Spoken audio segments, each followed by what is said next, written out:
Hello everyone, Krydax here, and welcome back to Kerbal Space Program RP-1. I look forward to every minute with RP-1. It is such a fun mod, and I've been blown away. It's captured so much of what I've wanted out of my Kerbal Space Program experience. And I'm going to take a minute to talk about that just because I kind of want to... It's not really a review. Maybe at some point I'll put out a review video or something, but So when I spent a lot of time playing Kerbal Space Program prior to this, which has been throughout the years, sometimes I'd go a year without playing and then download a bunch of mods and play for a month. And, I would download a lot of the near future stuff. I would download the community tech tree.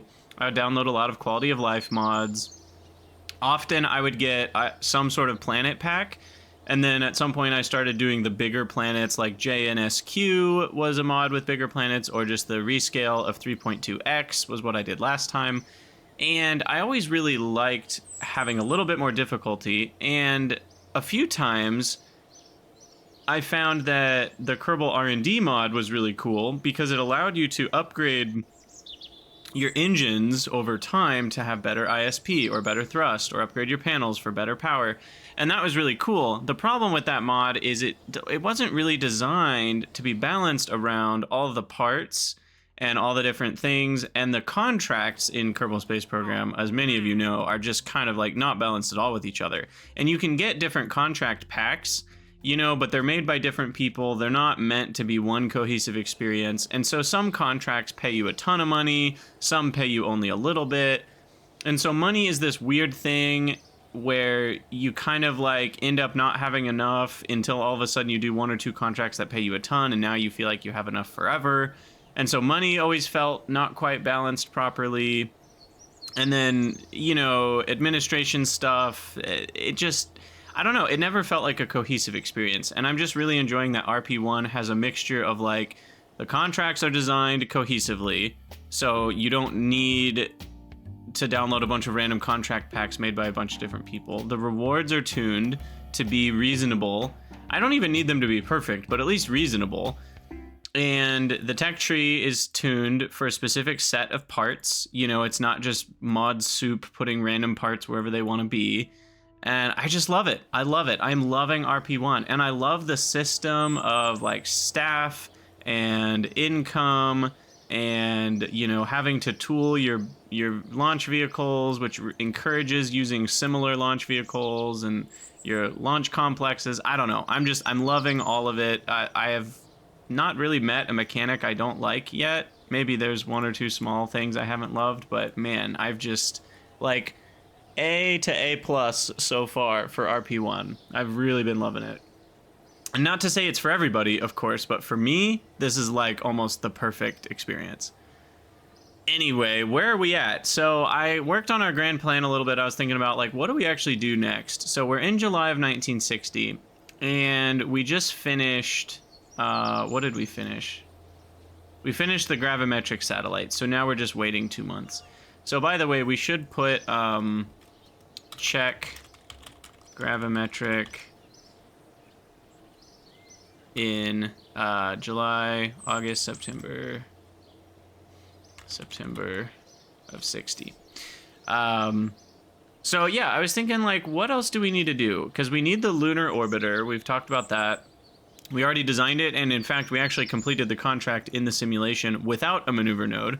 But we have now upgraded the mission control. It is now level 2, which is great. So we can actually use maneuver nodes now. And wasn't that required? Yeah, that was required to finish this program eventually, though it's not required to happen before we do lunar orbit. But yeah, so I think we want to work towards doing that, which means we need to construct the launch complex for it because it's a fat rocket. And then we also want to upgrade our tracking station to level 4 so we can work on these experimental television contracts. And then I also just need more science. I've queued up a few sciences here: improved avionics, better power generation, capsules era electronic. I think we queued these up in the episode, but I can't remember. This is really just for better batteries, but the main reason I want it is because then we can continue to upgrade our avionics. And just having lighter deep space avionics is huge. right? Like that upgrade alone is just massive. Plus, we are going to need some new science experiments soon. So that's there. And then cool extendable solar panels will be nice eventually. So that's why unlocking this node is good, the blue sky research. But that then means we're going to be pretty behind on like our orbital stuff. You'll notice I'm doing some of these before I'm even doing these. So maybe I'm kind of going out of order here. Maybe in another playthrough, I'll force myself to never go beyond a blue sky. So like I have to do this blue sky and this one, and I have to do all of the ones in this row or column before I move on to the next blue sky column. That could totally be a thing I do someday. I mean, it's a sandbox game. We can play however we want. Anyway, my point is I need the film 3. That's the big science experiment we haven't done anything with. And so there's also a contract, improved Earth imaging satellite. This one actually does require you to carry an improved film camera, by the way, unlike some of the other contracts. And then we need basically a small orbit at a closer to polar inclination, and then we return the film. So this is in line with the things we've already done. And I'm thinking we could use... what launch vehicle for this? I don't actually know if... because the Ladybug 2, I think, was the one that had the film camera, right? Is that right? Yes. So I'm not sure if we could use the Ladybug 2 again. Or not.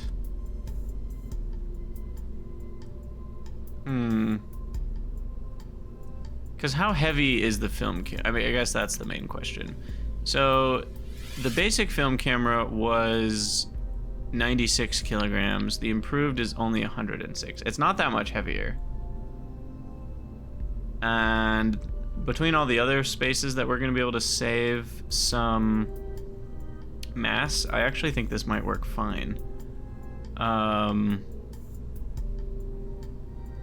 Now, we do need to pay attention to a couple things here. Thing number one is that it needs 125 watts. It has the same eccentricity requirements and altitude requirements, so I don't have to worry about that. It only has 1.25 samples on it. That's the downside. But they weigh 32 kilograms, which means we've got a total of 40 kilograms of film. So I'm gonna have to do this launch a bunch of times.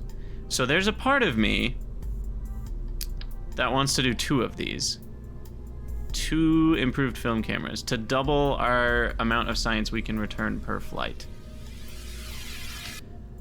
I don't know if that's crazy, but we're gonna at least start with attempting that. So what I'm gonna do is, because that means we have to put 200 plus some other kilograms in orbit. It'll be a lot, but it's what I'm gonna try. I've still got this aerobie design for deorbiting. I don't think that's a terrible design.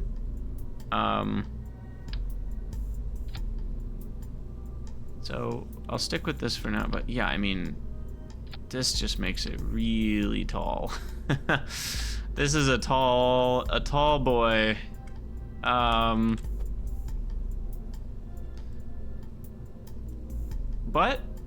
it might just work. Because we still don't need that much Delta V. I don't know, it's worth a shot. So let's just work on upgrading our avionics and see how much Delta V we get back from upgrading everything. I do need to change the slot capacity up to 10 because we're gonna get a little bit of a lot of different samples.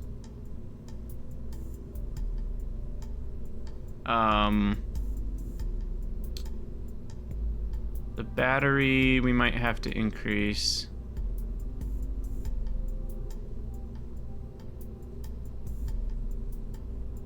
We even get more Delta V for the same amount of battery, so that's great.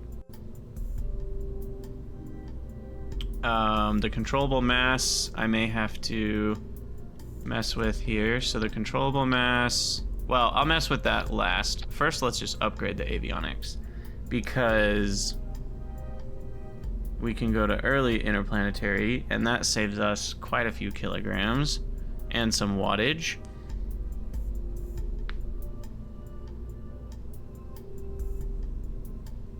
Let's go to 5 megajoules and 2.6 tons.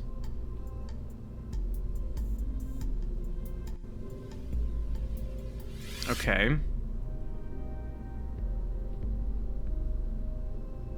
So far, so good. The heat shield.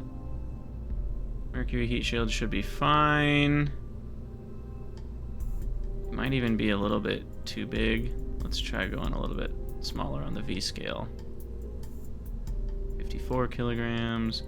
And then what do we have in here for these guys? These are nitrogen when they could be nitrous oxide?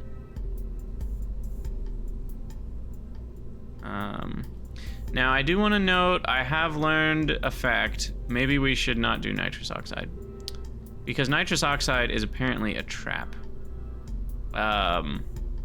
So if we switch, let's look at the RCS delta V value here. And it's 333. Or no. Wait, what?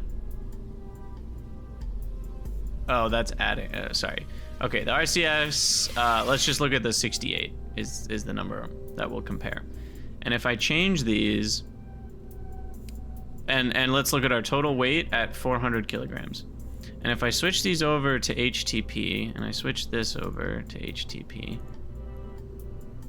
and we go down to 400 kilograms worth, because you notice we're a little bit heavier now, so that's not a good comparison. So I need to go down to 400 kilograms. Then, what was it, 407 kilograms? I still have 70 delta V here. This isn't as different as I thought it would be. The last test was a lot better. It might be because I have such a small amount of HTP that the weight of the HTP doesn't matter that much. Okay, let's do another comparison to see what we get for 100 here. So to get 100 delta V max, we need 417 kilograms. If we switch back to nitrous oxide,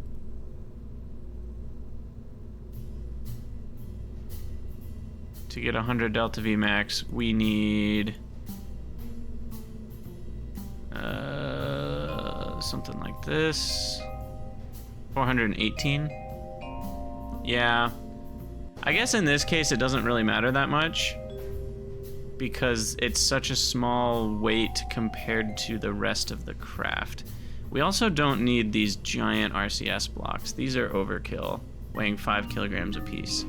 So let's change these out for some more standard size, and they can just be 3 ways,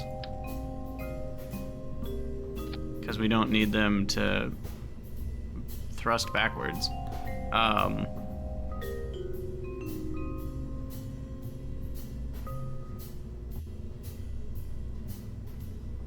Nitrous oxide, and then we'll go ahead and enable them so we can see the delta V here.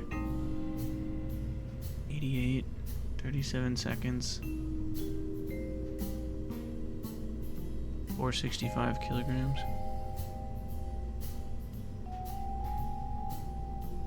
Switch to HTP, or maybe it's hydrazine? No, hydrazine we don't get for a while. Switch to HTP, switch to HTP.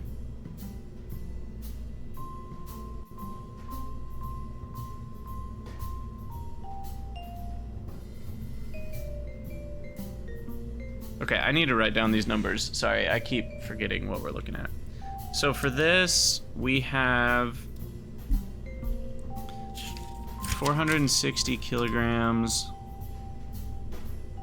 at 79 delta V. And then if I switch over, those are what?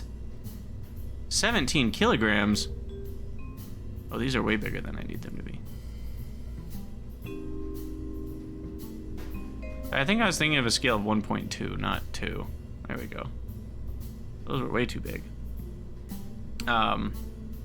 Okay, so anyway, sorry, 398 and 94 are the kilogram weight and the RCS delta V max. And then if I switch them back over to nitrous oxide, I feel like it just doesn't matter that much. And we go down to 398 weight. Wait, what? We're at 443? I did something wrong.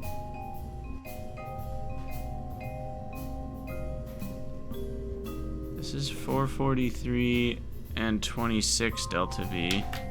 What am I doing wrong here? What just happened? HTP.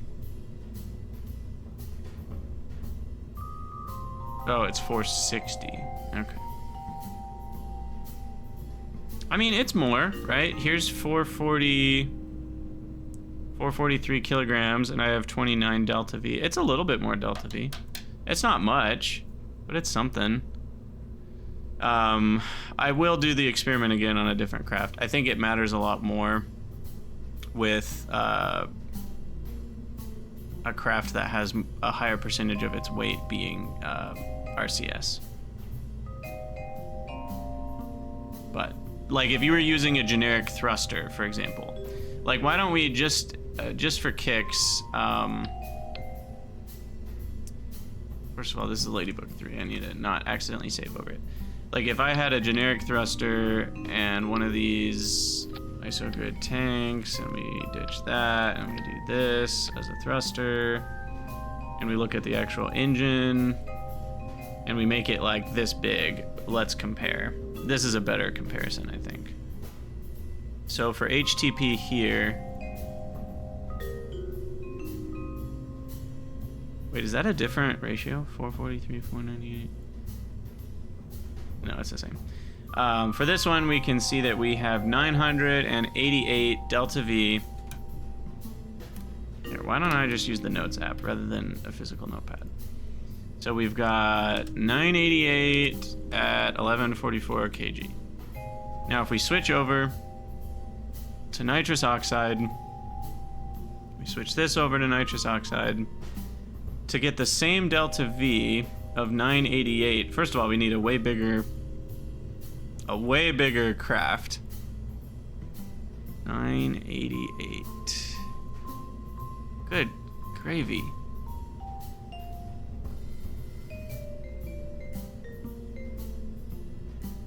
And that weighs 13. So it's 988 at 1313 kg. You can see it's a massive difference. So it's just because the nitrous oxide is way less dense. It requires, like, look at the dry mass of the tank here. Nitrous oxide is just not very dense, is the problem. So because it's such a not dense fuel, you end up with a very large and heavy tank to carry very many kilograms of it. So anyway, that's the point. Sorry for such a huge tangent. We're way off in the weeds talking about that kind of stuff. But, you know, it's important. It's important to understand your options. So are these actually set for HTP? Yes. Okay. Perfect. I might want a little bit more RCS than that. So let's go like 50 millimeters here. Okay. And then at this point, so we've got the two film doodads. We need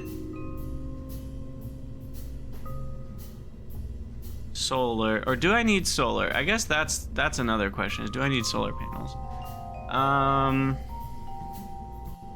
How much power does this whole thing consume?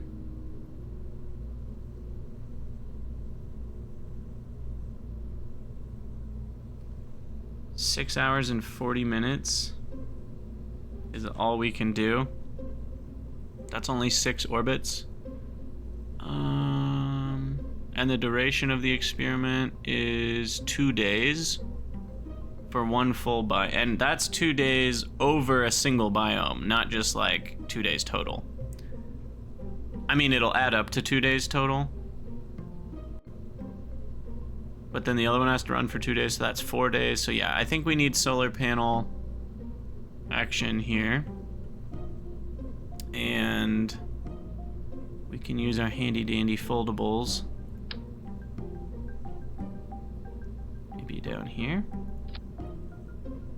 And how many watts do we need them to provide? Well, a lot. Like a disturbing amount. Because we need to run 208 watts, which means these need to give 400 watts. Yikes.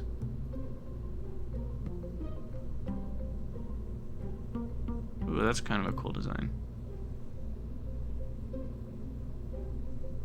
Ooh, I like that.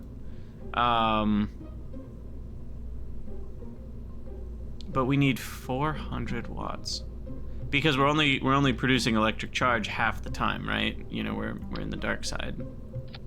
Though it is a polar orbit. Hold on.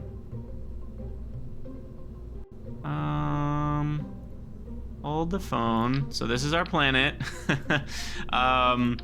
So normally if you're in an equatorial orbit, you're always in the dark side. But if you're in a polar orbit, if you launch at the right time of day where the sun is to the left here and you're in this polar orbit here, then that means you're always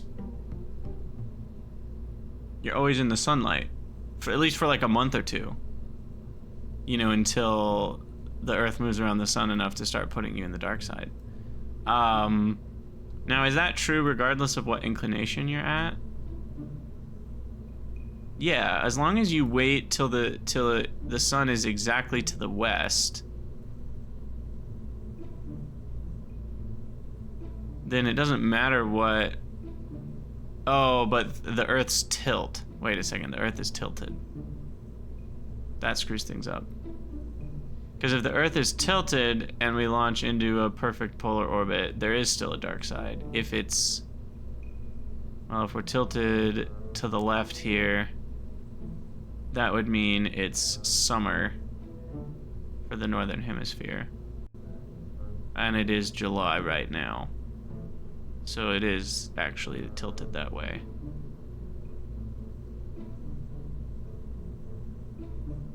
It would actually be during spring or fall that your tiltedness would be, you know, the sun would be back here behind me and my tiltedness would be sideways, and it wouldn't matter then that I'm tilted when I launch into a polar orbit. Interesting. So all that to say, if we launch into a polar orbit, we'll get more than 50% uptime on the panels.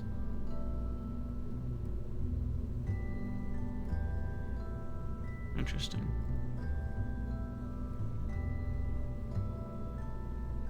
Okay, well, that's the amount of panelage I need. Okay, that's a lot of panels.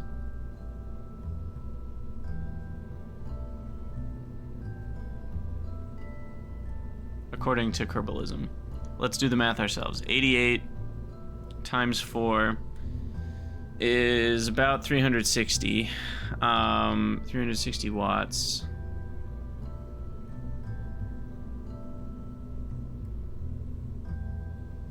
See, this is giving me better odds than I would give myself. Why is that? Why is it assuming an average of 225 output? Doesn't sound right to me. Because 88 times 2 is only 170, basically. So if half the time you're in the dark side.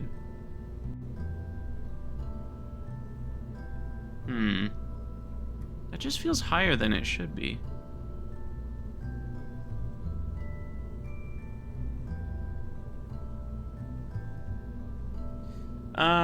Dark side calculation at 145 kilometers.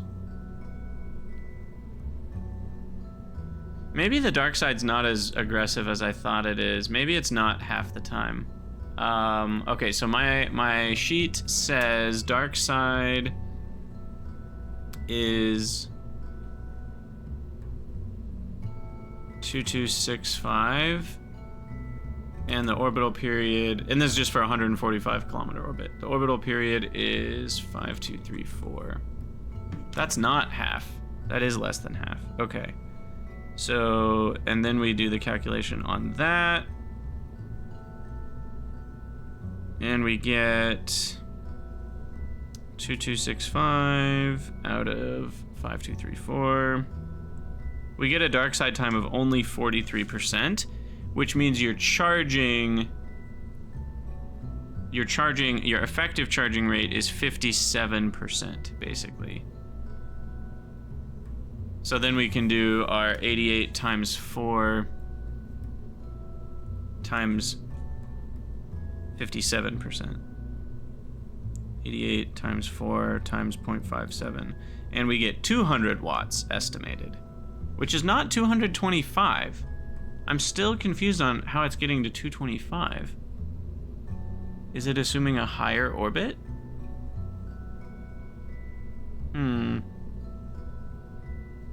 Let me double check on rocket reference to make sure my dark side time is correct. According to rocketreference.com, my orbital darkness time, if I type in 145 and 145 for Earth, is 2265. Yep, no, that's correct. So then, where is it getting 225 estimated? Because that's actually overshooting it, according to my math. And that's even best case scenario for where the Earth is at.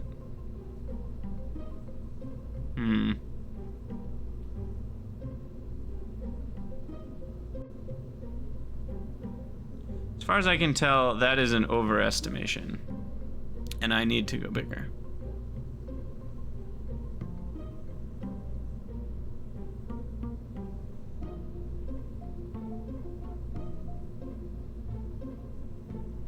Okay, now I'm really confused. 365. Why would that not be like 400? Is it using this number? Yes. It is using the lower, when the Earth is further away from the sun number. Okay, that's fine. That still doesn't explain why the perpetual, or the estimated, is so high. I can just do that math right there. 258 out of 365. So it's assuming I get 70.7% uptime on my panels? Why is it assuming that? I'm not gonna get anywhere near that much. Huh, interesting. I wonder why, like, where Kerbalism gets those numbers. Why is it giving me a number of 70% average output?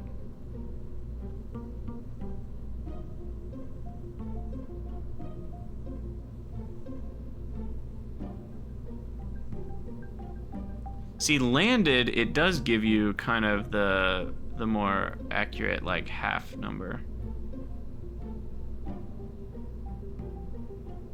Even then, that's not exactly half. Maybe the panels soak up some sunlight at sunrise and sunset. I don't actually know what's going on here. We'll just test this, of course, but I think this is gonna be enough.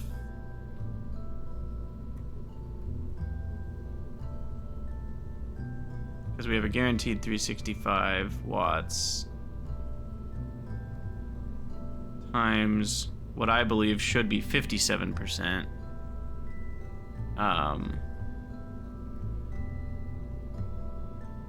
Well, that's actually not enough though.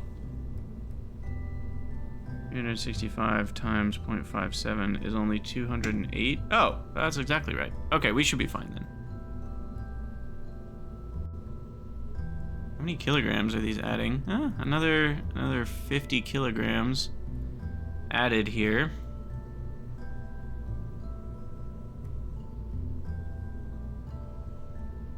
Okay. And then I'm gonna lower these a little bit so that they don't add extra height. In fact, I'll put them down here. I think. There we go. It's a little better.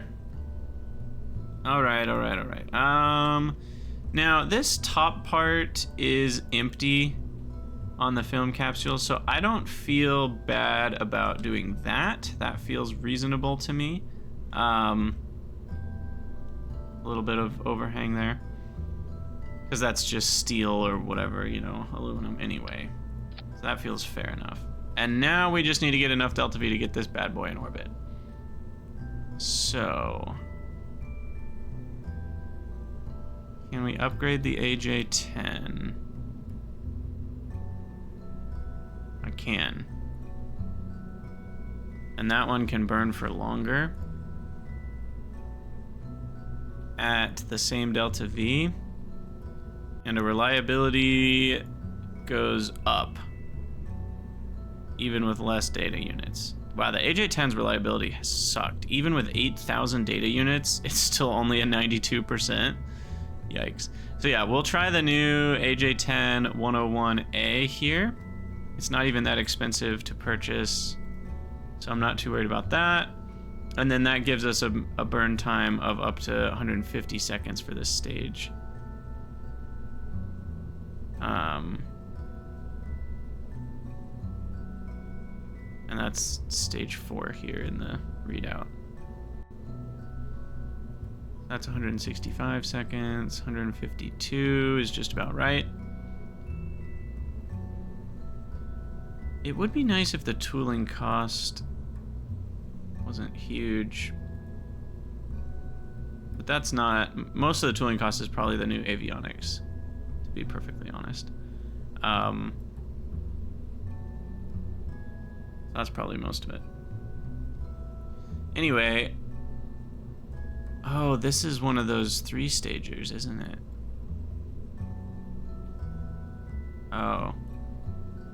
Oh, this is the one with the scud? Oh. Okay, I don't think we need that.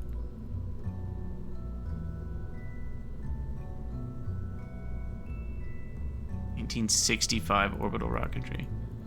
Yeah, let's ditch.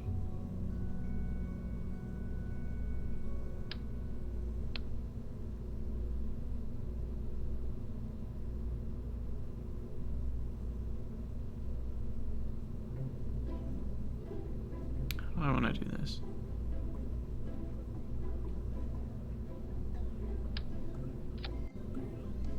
Can I just ditch the whole scud stage completely?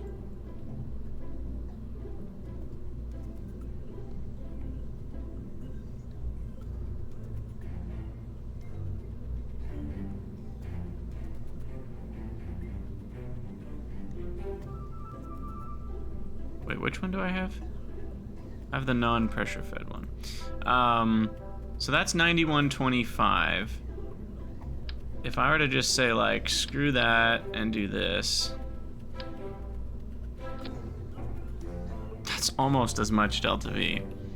So it feels like ditching the scud is the way to go here.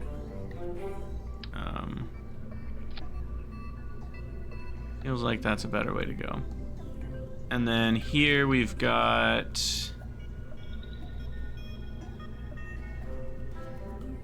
Is this an upgrade? I can't actually remember. No, it's really not.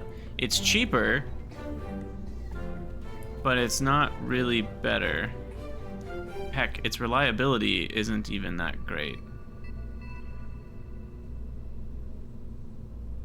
So I'm not totally certain why you'd switch to this one. It's significantly heavier, You get no other bonuses because the thrust is even, I mean, it's basically exactly the same. It's like 2 kilonewtons different. Not even 2 kilonewtons at sea level.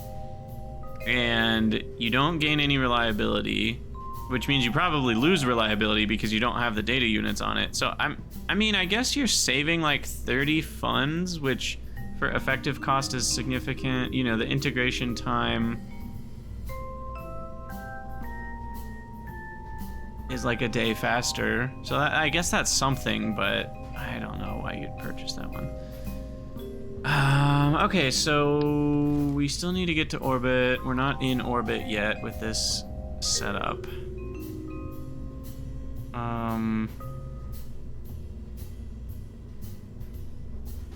Oh, these are the wrong castors, so that alone will help if we switch these to be the correct castors. I still think that's hilarious that I like completely missed that.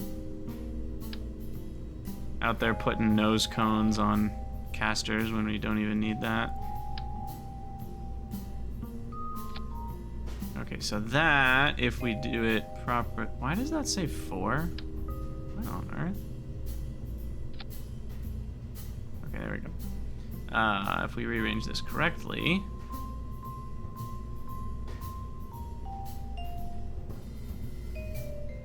That gets us to 8726.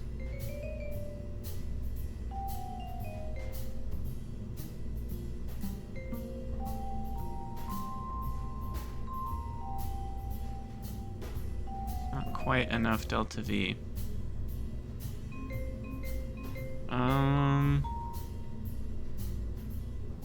Should I use a different engine? What's the XLR10? Not good. I could try one of these fancy new ones.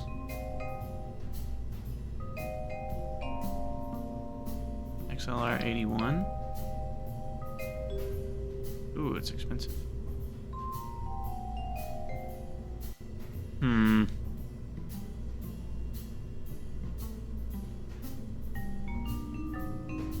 Oh, you can throttle down the BA1. This one is cheaper to unlock. How does it actually compare? You get a longer burn time. Thrust of 67 kilonewtons in vacuum. That's more than the AJ-10. It's a lot more thrust. But the ISP, or sorry, ISP, is not that much better. I could use the old RDO 105. I don't really want to. We don't have these two yet.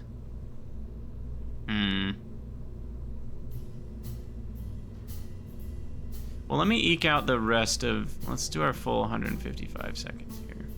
So we'll get as much out of the AJ-10 as we can. And then from there...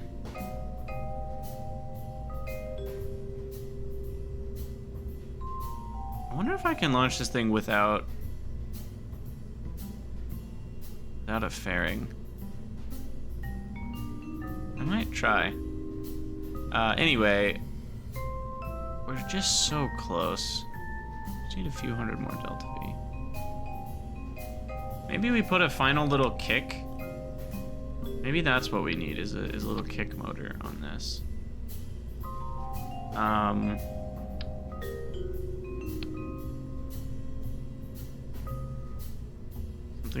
Something small.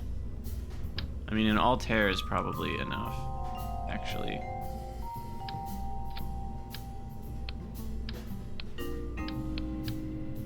What if I did this? And then get the staging correct, which it's probably not. Yeah, we need that there.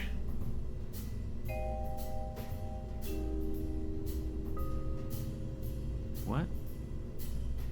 Go together. Okay.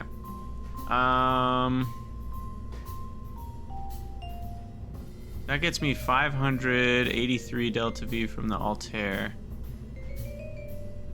But then that lowers the delta V of the lower stages to the point where did that even help me? 8903 versus 8734. Yeah, that helps.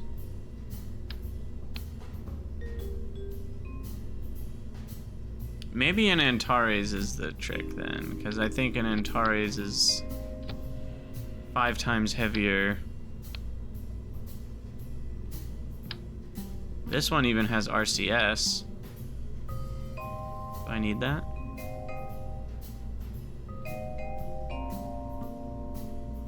Maybe.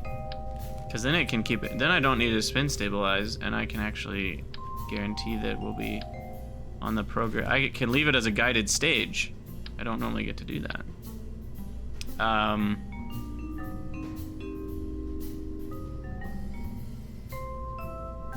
And weirdly, that's still not more delta V somehow. It must be the staging's wrong, because I'm not seeing my 150 seconds for the AJ10 anymore. So what's going on here? Yeah, no, this is wrong. Those get staged together. So do that, we decouple solid boosters, ditch, then we launch the AJ10, decouple it, then that happens. And we boost away with the thingy, and we have over 9,000. It's over 9,000. I love that that meme just fits perfectly with how much delta V humans actually need to get into the orbit of Earth. There's not a lot of numbers that just naturally show up as over 9,000, but that's one of them.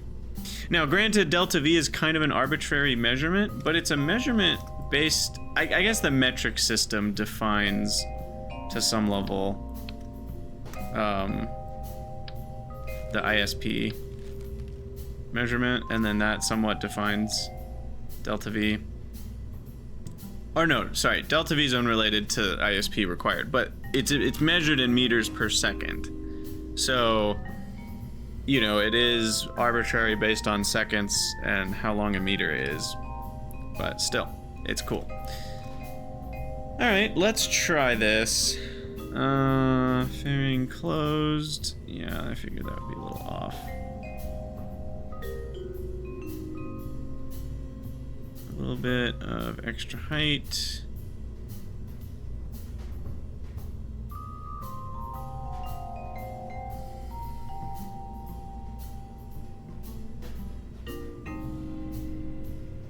Okay, now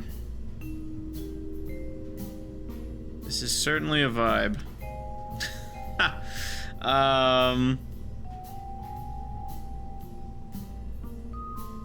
Let's simulate it and see what happens.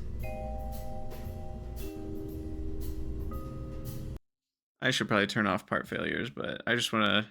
It's possible the AJ10 gets ignited too early. But with the castors providing a boost at first, that should be fine. So the last stage is 4. Early shutoff is 5. Unguided, we don't have any, I think. So then we do 145, 145. Oh, our inclination is 90 or 70. What's our minimum? According to the contract, we just need to be between 70 and 100. So as long as we get to the ice caps, let's try 75. Booster pitch rate. I'm gonna guess we need a little faster at like 0.8. And then drop solids early at 0.2 should be about right. And then the AJ10 needs an early ignition of only 0.37. So we'll do hot stage of 0.4. All right, let's try it. How bad is this thing? It's not gonna make it to orbit either. And how bad is the drag gonna... Oh, and we don't have enough avionics. My Scud stage had the avionics, and I deleted that.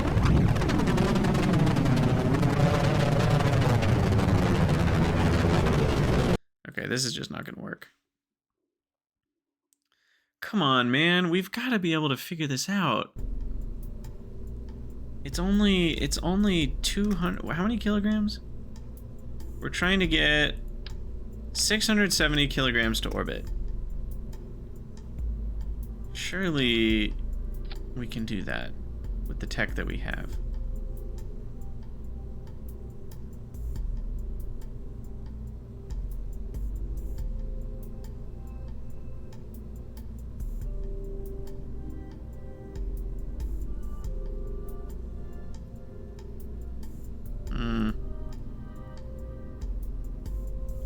That would be an upgrade.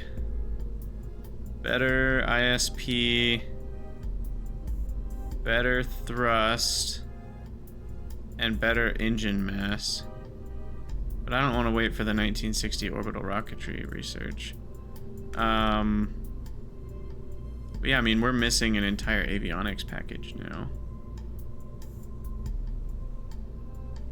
So I guess this stage would be unguided because we're not going to have an avionics package. Oh, this is just getting uglier and uglier. I think I'm gonna ditch the solid booster idea.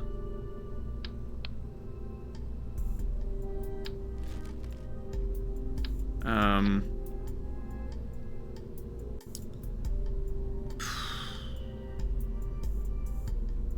do we do this?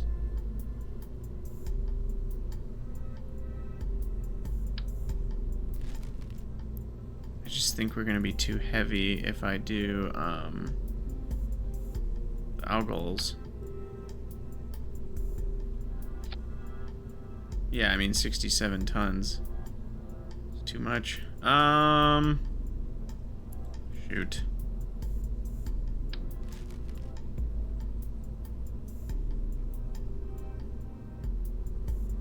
I was really hoping to get this film thing under 60 tons. Alright, I'm gonna play with some stuff. I'll come back. Okay, we're back. So I decided to try out, you guessed it, RDO-105, my beloved. I'm hoping it's just incredible ISP can get us across the finish line here, because, you know, 316 is just so much better than anything that AJ-10 could do. I mean, what was, and this is the big difference. It's pressure fed, right? So we needed a high pressure tank, and the RDO-105 doesn't. So that's a huge difference too. I mean, this one's only 270. Yeah, it just doesn't get up there.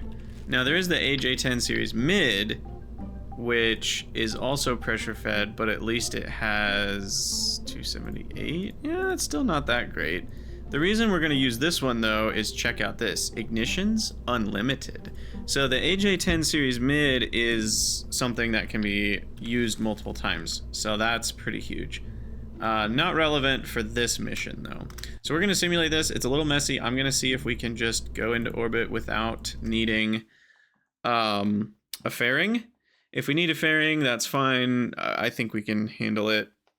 The RDO-105 is just so much delta V, I think we'll be fine. So anyway, last stage is 5. Really shut off 5. Engage autopilot.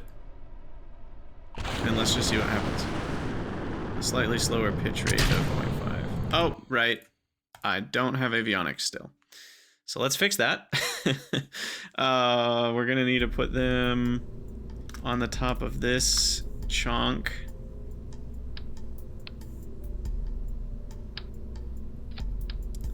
And we'll get the diameter matched up. I had to make this a little bigger at 2 meters, which is unfortunate. But yeah, we'll configure for 50 tons. Oop. I mean to right click there. 50 tons and I don't know, 1 megajoule.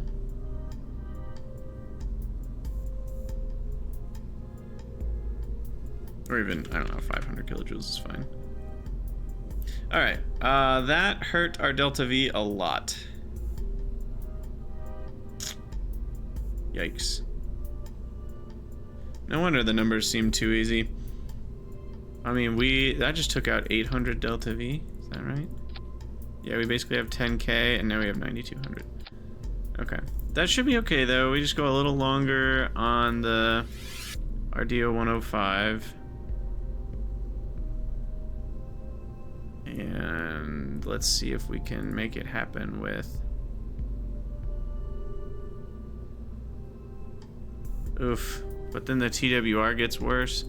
This is kind of what I didn't want to happen. You know what we might need is some caster boosters. And this is already going for the max safe burn time of 140 seconds. Yeah, I don't think we're going to be able to make the orbit we want, because if you subtract 334, this is only 9,500. And I'm really worried about the TWR on that being so small, it can't even get where it wants to be anyway. So this is a less than perfectly efficient stage. So I'm actually going to make it even a smidge shorter. And then we're going to add some boosters, and we're going to hope that that all together works out properly. Do these ones, engines, castor. Where are you at? Castor 1. Oh, I also forgot when we were playing with these a minute ago that they have another configuration. Right. Which will help us quite a bit. So we go here, here, here. Alright, so then 9961 changes to not that much more. Okay. 40 more delta V. Well, hey, I mean, that's 40 more delta V for the same price. And is it safer? It is. The reliability goes up too. Alright. This, I think, is enough delta V. It's still a little hairy because... Oh, and this isn't a 60-ton avionics. Ugh. 8 tons. And there goes another 40 delta V. Jeez.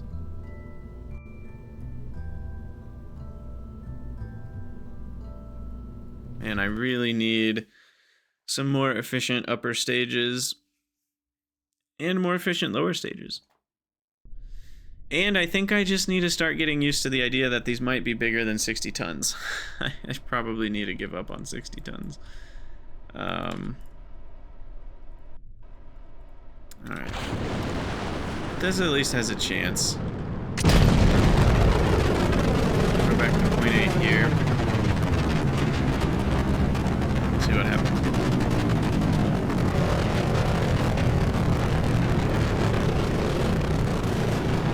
And it's safe to hyperwarp through staging if you decrease the delta time, because then it doesn't skip through as much time. And then you don't need to worry about it. Drag maxed out at 3 meters a second. I'm honestly not too worried about that.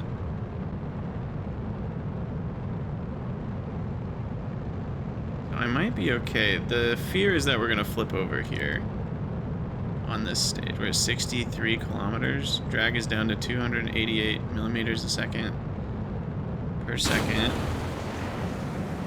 And it is gonna flip over. Yeah.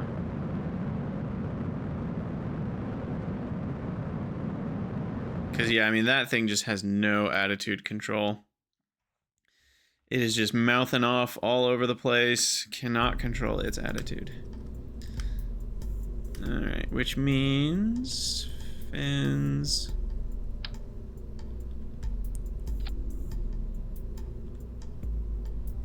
Smaller. Smaller.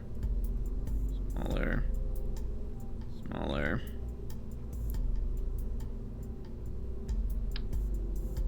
That steals a lot more delta V than I'd like. I need to make these lighter. Maybe I can go down to 0.2 and make them smaller.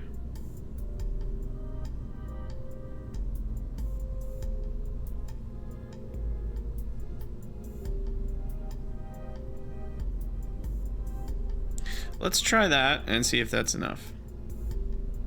I don't like how fat they look, though.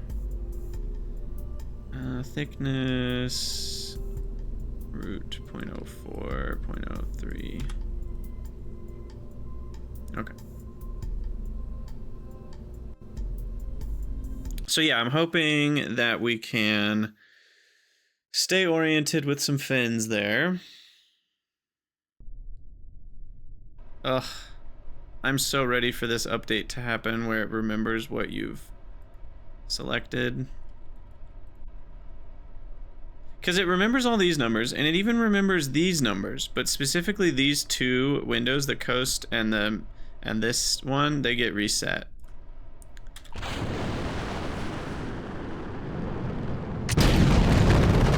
Fast forward.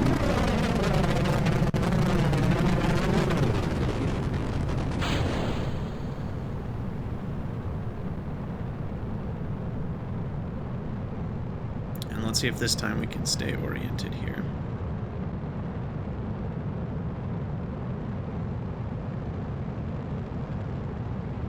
The answer is...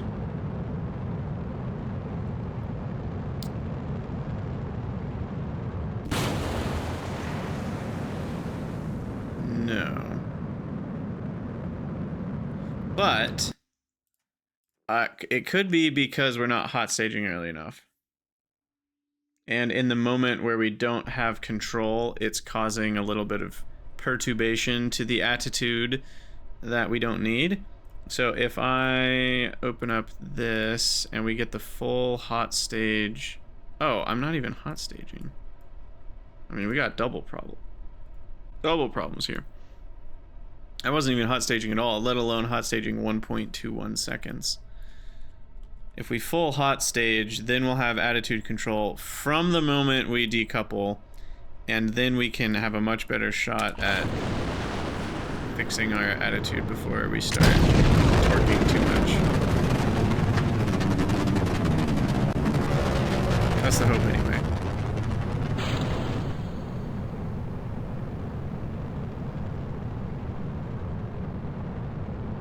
And at least in all the simulations, the solid boosters have not caused any damage, so I'm just gonna assume that they won't. Maybe that's a bad assumption. I also need to test re-entry, so there's lots of tests left to do. Getting to orbit is problem number one. Oh no, no, no, no, no, no, no, no, no, no, no, no, no, no, no, no. Damn.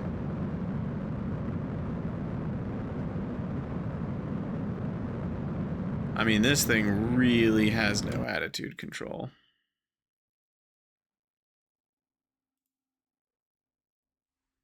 All right, I'm gonna do some more sims and I will be back. Okay, made the fins a little bigger, and it looks like we've managed to accomplish what it thinks is going to be a 145 by 145 orbit with about 400 delta V to spare.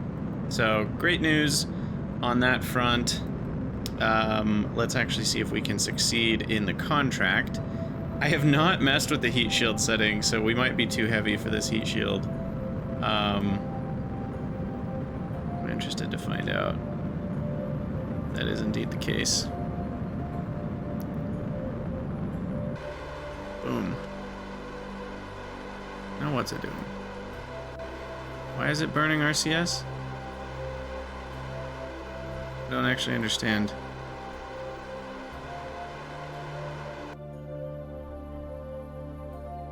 I don't know what it was burning RCS for. Maybe it failed somehow? Cut the engine off and it needed one more delta V or something. But anyway, we should be able to do that. And now we need to start photography 2. And then I need to orient. Let's see, it's going to be down sun. I'm pretty sure down sun means sun is above us, according to what I had to do on another mission. And then we'll just keep track of our HTP here and make sure we have plenty.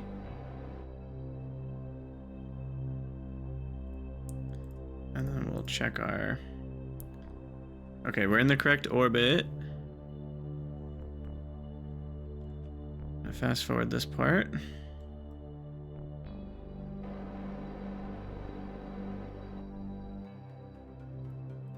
Okay. And now I think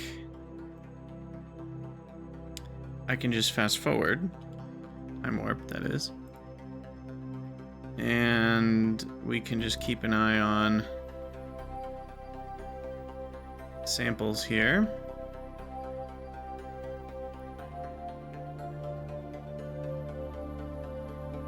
Until it's all used up.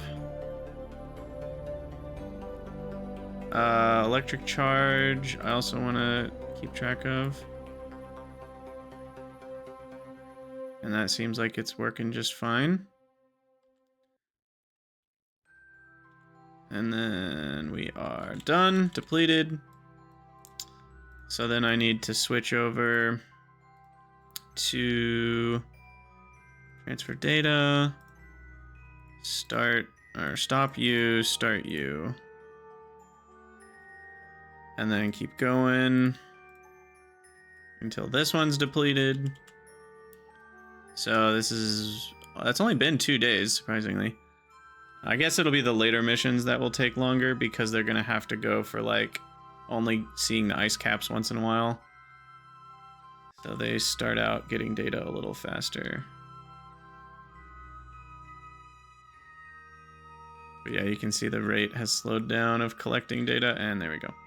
Okay, so it's like a 10-day mission-ish. I'll wait till we're in sunlight here so we can be fully charged up, and now we need to deorbit. So I'm gonna quick save. I'm just gonna call him a quick save test. And then we need to do a couple things. First, we need to orient. Well, I can just transfer data.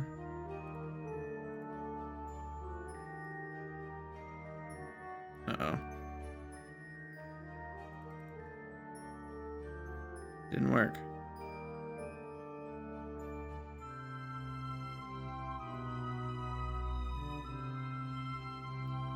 Six, 7, 8, 9, 10, 11, 12. There's 12? Why did I think there was only 10? Shoot. Well, we're just leaving some data behind, I guess. That's really annoying. I thought there was only 10. There's 12. Is there a part that can carry science data that isn't avionics, I wonder? I might need to look into that. Anyway, I should be able to decouple. I'm in the wrong.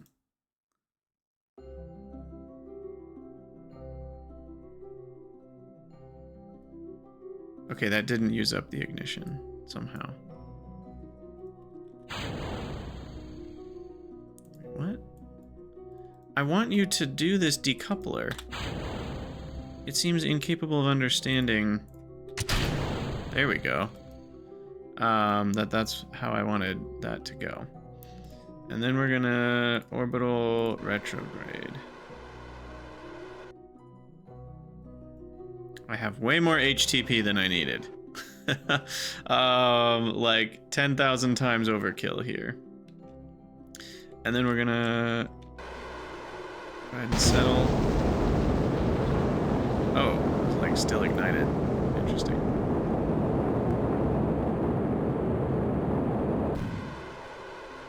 Okay.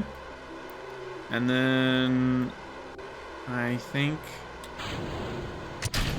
just stage that. And now it's a question of, will we land safely? And I think we will, because I just realized the avionics is lighter because it's an upgraded avionics, and that kind of compensates the added weight. I'm pretty sure we were around 330 or 340 kilograms before. And now that we've got the better heat shield, that's not just the heat sink style, I think we'll be more than fine. So I believe we are set up for success now with this mission. And we should be able to launch 1 or 2 of them to get a lot of science done. This is a triumph. I'm making a note here. Huge success.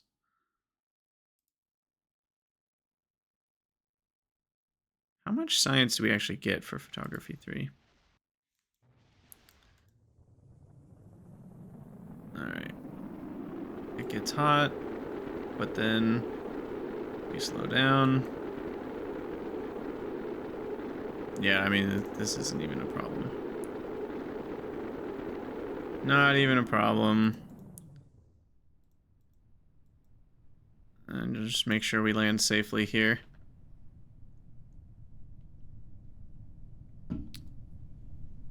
Land safely, please. Top hat, my friend.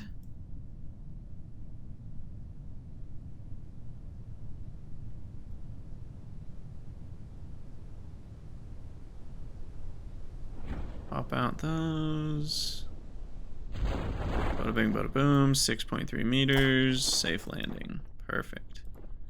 And that even got our contract completed. I had forgotten about even checking for that. Sweet. So the only changes I needed to make were none? Is that right? No, it's to see if I have something I can put science in. Can I just add a tiny...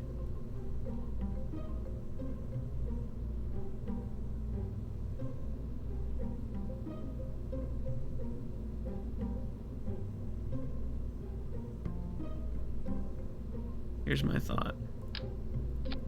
Add a very, very tiny 2-slot science core avionics with 1 kilojoule. And it can just be this tiny little thing on the top. It is 14 kilograms extra. But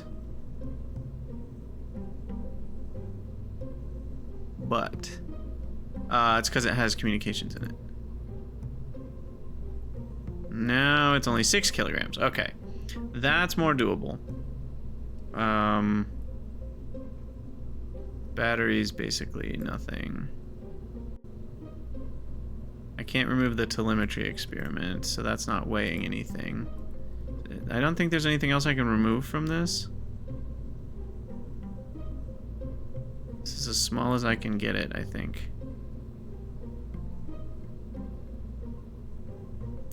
So 6 kilograms. Oh, and part of why it weighs 6 kilograms is it's an extra 5 kilograms per sample slot. Okay. Alright, that should work. And then now we should be able to get all 12 samples fetched. Sweet. Okay, so the Ladybug 3 is the improved film return for grand amounts of science. And we're going to save that here. And then we're going to not have the propellants we need at the mid-satellites pad. I wonder what propellants we don't have.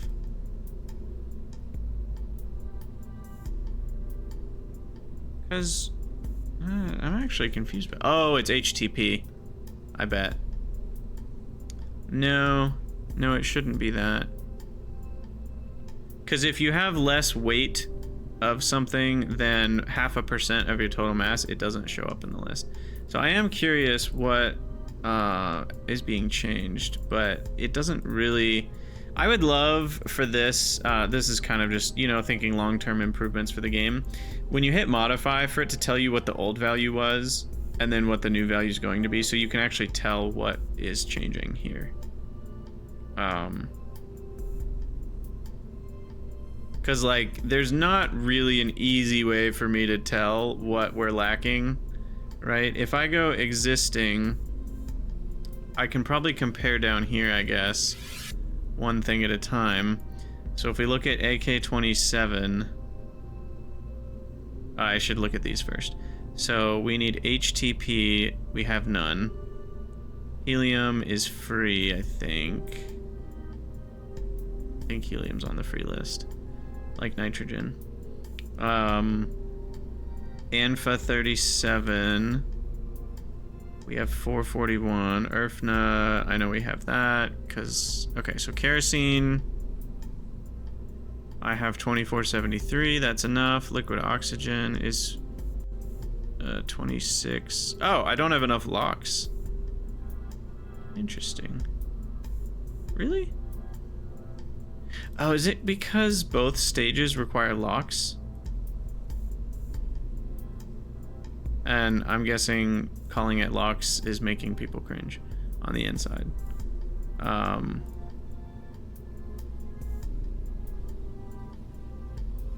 Yeah, it might be because both of these require liquid oxygen. Weird though, didn't my last mission have more? Maybe it didn't. Well, I had some extra Delta V, so... How close are we?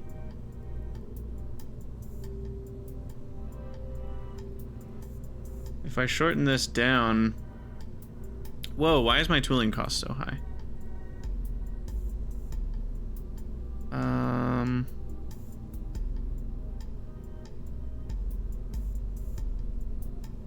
God, what? That isogrid tank? And then the near-Earth avionics. This tank cost 20 grand to tool. Wow.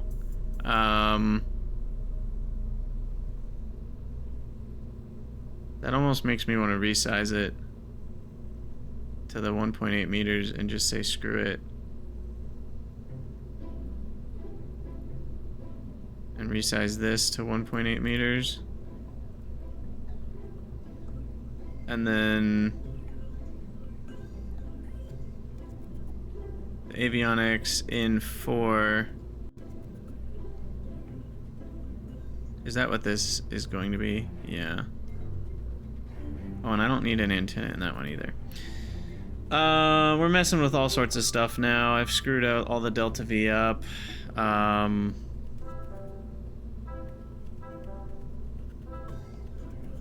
So the N4 I don't have. I have an N3 that's a similar size. Yeah, the 56 tons, 1.8 meters. And I don't think tooling an N4 is cheaper no matter how you shape it. I'm guessing. 1.8 by 3 meters? Yeah, 0.3 meters.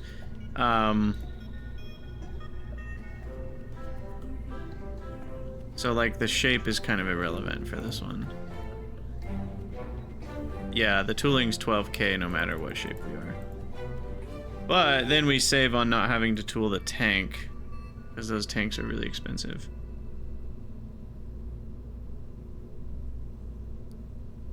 And then we're also paying 5 grand for this thing. This avionics, which is being tooled, which I'm okay with. So yeah, I mean, let's just leave it at that spot, and then we're gonna need to change the length of this to give us back that Delta V that we had. Okay, I'm gonna go simulate this real quick just to make sure it still gets in orbit, and we'll be back. All right, simulation went well. We're in orbit, and I just wanted to test this new idea of collecting all 12, because I haven't actually done it this way before. So if I transfer data here, and then I transfer data here, does that end up bringing all the data to these guys? It does. Perfect. So that way we don't have to worry about that screwing up. And yeah, we should then be able to do re-entry. And so let's go ahead and I'll pause the recording again and we'll get to where we've actually started integrating this thing. Okay, we're back. We got it all tooled and unlocked.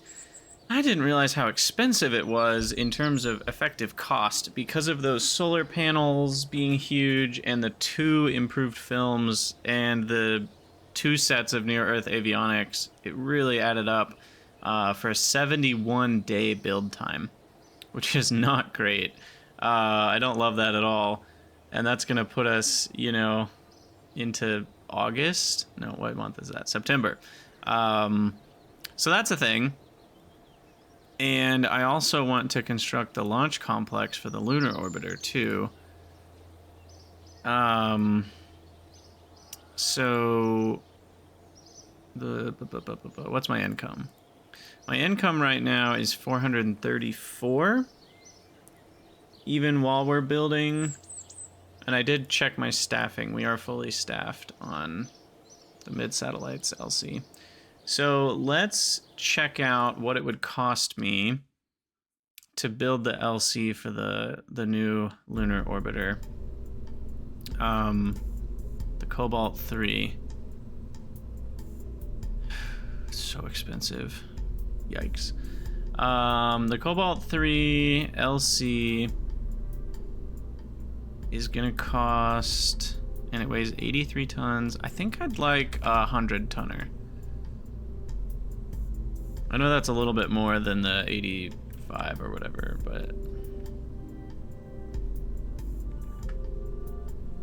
I think I want a 100-tonner with a height limit, definitely a little bit more than 32 meters. Because this is already 28 meters. So let's go with like 35 meters. And again, we'll boost out the width a little bit.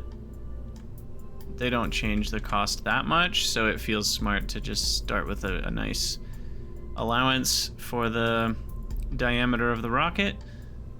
And then this is going to be the heavy satellites.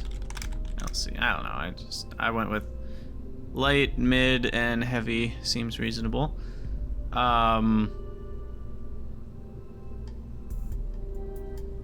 It's gonna take 173 days, but only 250 a day. Okay. So I feel comfy building that.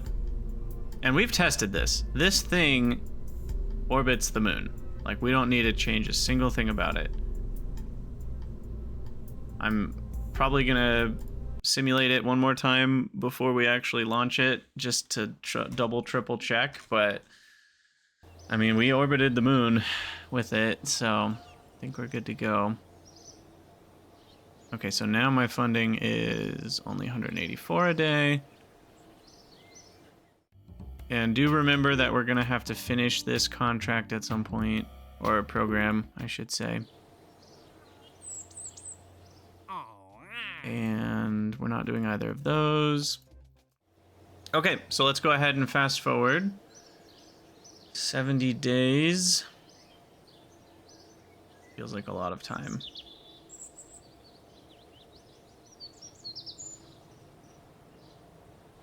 Oof, that feels like a lot of time. I don't think I have anything else to do in that time.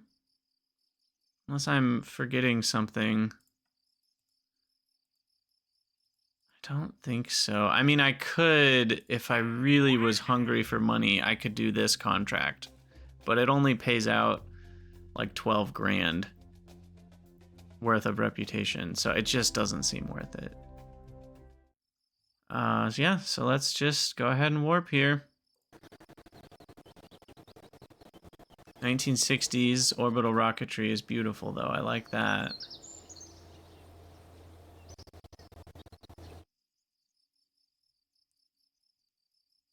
And roll out the ladybug.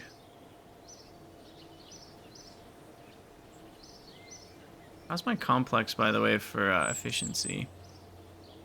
It's at 87.5 now, out of a max of 100. Interesting. Still can go higher.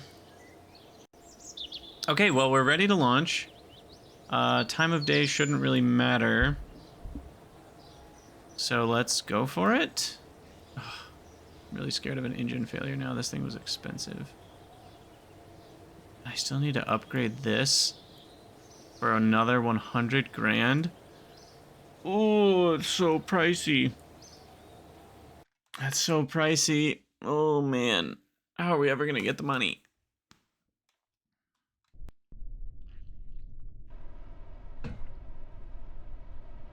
Okay.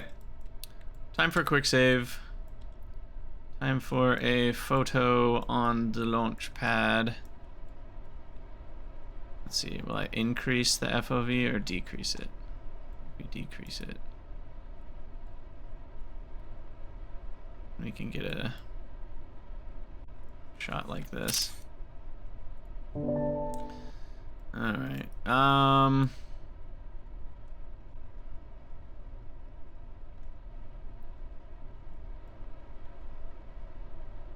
Forget how to reset the camera values, but it should be fine. Okay, so ascent guidance 4 and 4. 0.7 worked for me last time. All right, quick save. I think I already quick saved. Engage autopilot. Orbital inclination's good. Everything's good. Hit the space bar and pray. Please, baby. Work for me. You know, one thing I didn't look at was the ignition penalty for Q. When we were testing, I did have failures on when we were testing, and it lit every time. So if there is a penalty, it's pretty small by the time we light. But I should have looked at that. Should have looked at that. Right, those get out of here. And then from here, it's smooth sailing, assuming this last engine lights and burns. But that's not a guarantee. Mean time between failures is 1.6 hours, and we're gonna be burning for about, what, 5 minutes, about 1/10 of an hour. So we have about a 1 out of 16 chance of failure. It happened during a simulation, by the way. I didn't tell you guys that. So let's hope it doesn't happen in real life. So far, so good. Not to mention this one can fail too at any time. It does not have a guarantee. That's got a 1 in 30 chance of failing during the burn. Oh, that scared me. I thought it just did fail, but no, we were just kicking over. All right, 40 seconds left. I'm gonna fast forward a bit here.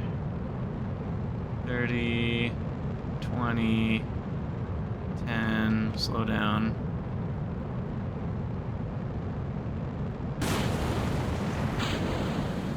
And then it just barely is able to stay centered, and then pretty quickly the drag drops down below where it matters.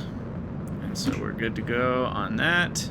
And now we just need a no failure situation for the next 309 seconds of burn. And we will be in orbit, and the rest of it is pretty guaranteed. I guess it's always possible that aerobie doesn't ignite. It's like a 2% fail. But that's a pretty high chance of success for that. Alright, panels are out. 170 seconds left.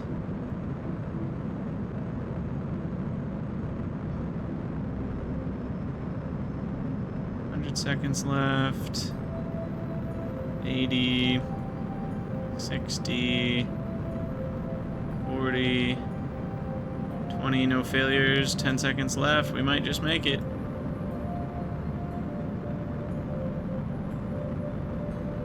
And what was our required eccentricity? I don't remember. But 0.00018 is definitely within the tolerance. Alright. So we decouple. And we are good to go. Whew. Sweet. Okay, I can breathe. I can breathe. Alright, quick save. So, smartass to sun down.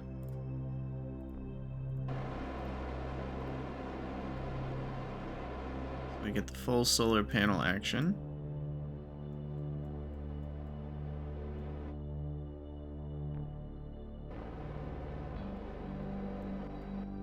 And then we need a nice little screenshot here.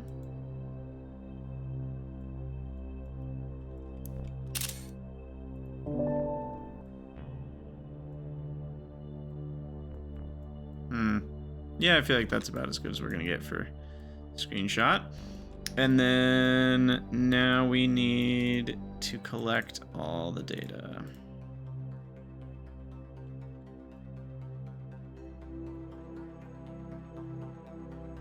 Get those pictures. All right, info, leave that open. And then now we're just gonna do some time warping. By the way, I forgot to reorder those stages, but that should work. Okay, so let's collect all the data here. You know, we said this was a 10-day mission. Should I be doing something else during this 10 days? Like back at the Space Center?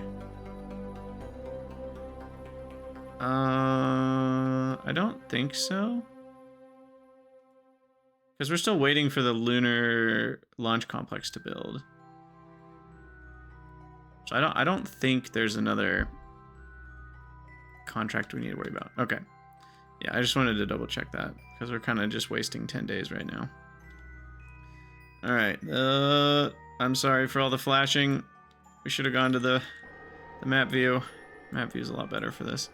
And then we want to stop this, start this. All right. And then go again. This time from map view. A little bit less jarring. Still pretty bad, but better. All right, 2 kilograms, 1 kilograms, and no kilograms.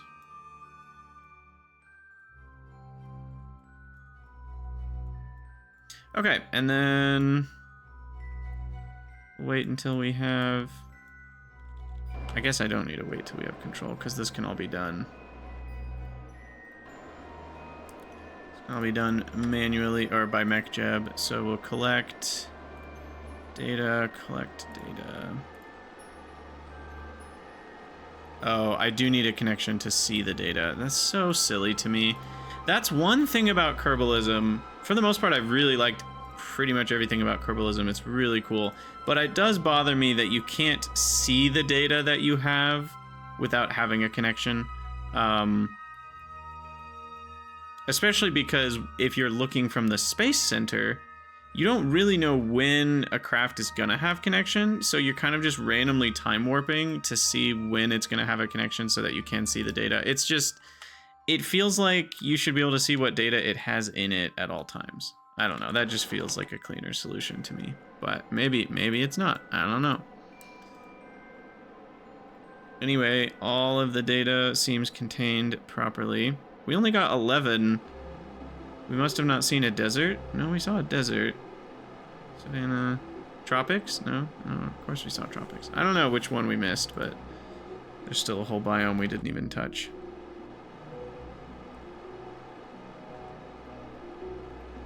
And... so I'm going to quick save again before I screw something up, but we should just be able to decouple here.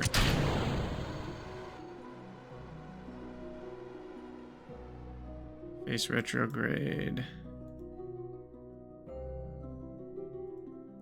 You have all the data. Go ahead and do this. No failures. And I believe we're about to be the proud owners of a lot more science. So we have 16.8 now. We'll see how much we end up with after re-entry. I don't think there's even a chance re-entry can go wrong. All of these parts perform the same. Like there's no failure chances here, so that's good. I'm glad that they don't simulate that kind of failure chance. there's probably some players that are like, oh man, it's annoying that my heat shields always work. I wish they failed. And hey, you know, more power to you. But that's not where I'm at. I'm glad the heat shields work every time.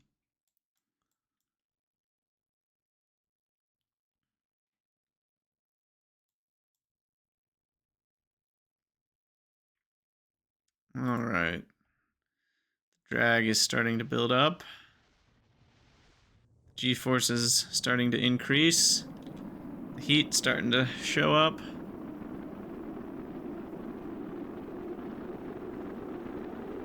Ablator starting to become ablated.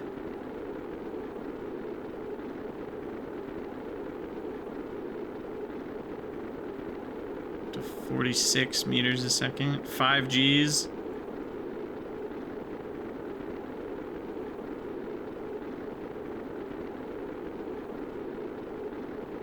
Seven Gs.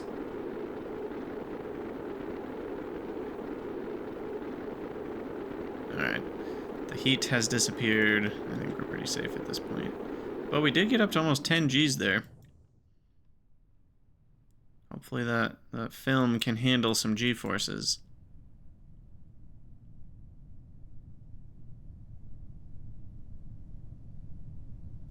And then the top hat wobbles its way back to planet Earth.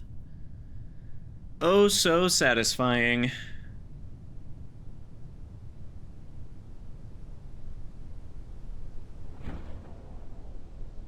Sweet. Splish splash down into the water. Ta-da. Oh, do we not float? Ha! We don't float.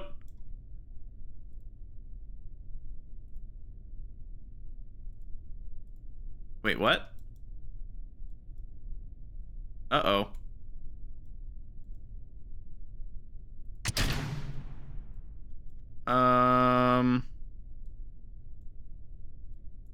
That's new.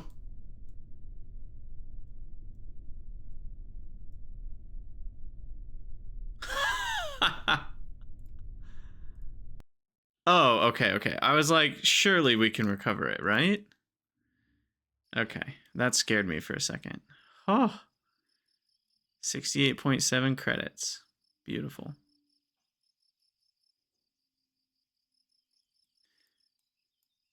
Now, wasn't there some photography 1 that we didn't have? I'm guessing there was. All right, so we ended up with 85.9, which is pretty much 70 science for our troubles. It might be worth launching another one, because now that can get us... I think I want 61 orbital rocketry and the solid rocket engines. I don't think this specific engine is completely necessary yet. And then we are going to do manned moon stuff eventually, so we probably need to start sending humans into space to practice.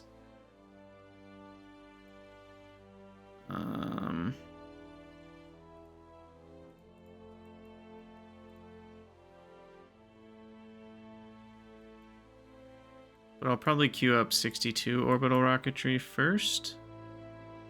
And then maybe we'll work on basic capsules. Okay. So, oh, did I ever queue up the science? Hold on. No, I need to queue that up. Interplanetary era science. So we can get all sorts of new science values. So let's cancel that. And I guess cancel this one. Okay. So we'll go like that for now. Sweet. So the grand plan, we have designed and launched Film 3 for science and improved Earth imaging satellite contract. Oh, okay, good. We did complete the contract, which is going to pay us out a pretty penny. Should mostly pay for the launch itself, and we got lots of confidence. So that's worth it. Constructing the LC for the lunar orbiter is in progress. It's going to finish at the beginning of 61. Upgrade tracking station. I might be able to afford it, to be honest. We've got a good funding right now of 568. I mean, how much time do I have left, by the way, on that commercial applications? We've only got 2.5 years. So I do need to get stepping on it sooner rather than later. And this one is April of 61. I did set the alarm for that, right?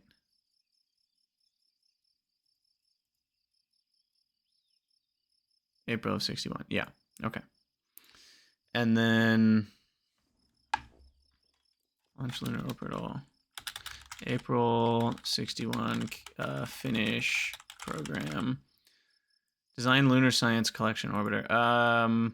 Yeah, so we're probably going to launch another lunar orbiter just to collect science, but I don't want to be too quick on that because there is a contract in here. I was looking for the lunar surface, uncrewed lunar surface exploration. There is a lunar orbiter and mapper contract.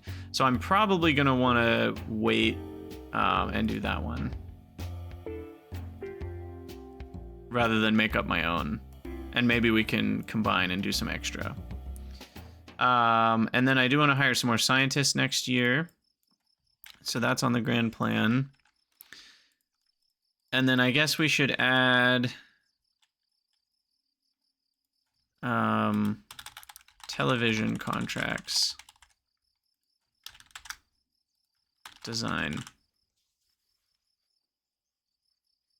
Okay. So that's the plan for 1961 here.